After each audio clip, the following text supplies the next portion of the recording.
Why dip it up when you can dive right in? Why let things simmer when you can cook up a storm? Why live life in half measures when you can live it to the brim?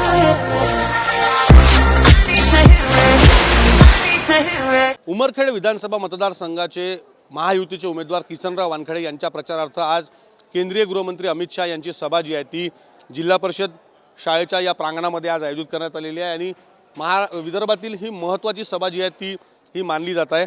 Umarkhed हा जो भाग आहे हा मराठवाडा आणि विदर्भाच्या सीमालगतचा भाग आहे आणि त्यामुळेच या संपूर्ण सभेला जे आहे ते मोठ्या प्रमाणात महत्त्व जे आहे ते प्राप्त झालेलं आहे। भाजप महायुतीच्या या संपूर्ण प्रचारार्थ आज ही सभा जी आहे ती या ठिकाणी आयोजित करण्यात आलेली आहे। जय्यत तयारी जी आहे ती या सभेच्या ठिकाणी करण्यात आलेली आहे। साधारणतः एक 8 ते 10 हजार लोक बसतील अशा पद्धतीची व्यवस्था जी आहे ती या ठिकाणी करण्यात आलेली आहे आणि या सभेच्यासाठी जर पाहिलं तर पोलिसांचा तगडा अशा पद्धतीचा बंदोबस्त जो आहे तो तैनात करण्यात आलेला आहे।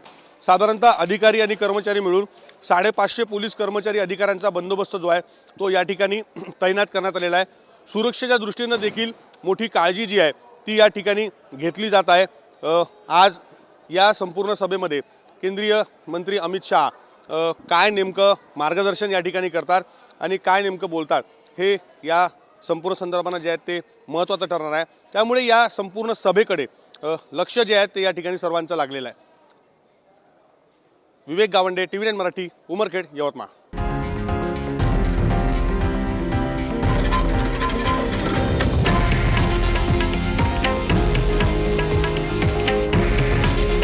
हे आहे देशातील नंबर 1 न्यूज नेटवर्क आणि आपण पाहत आहात TV9 मराठी।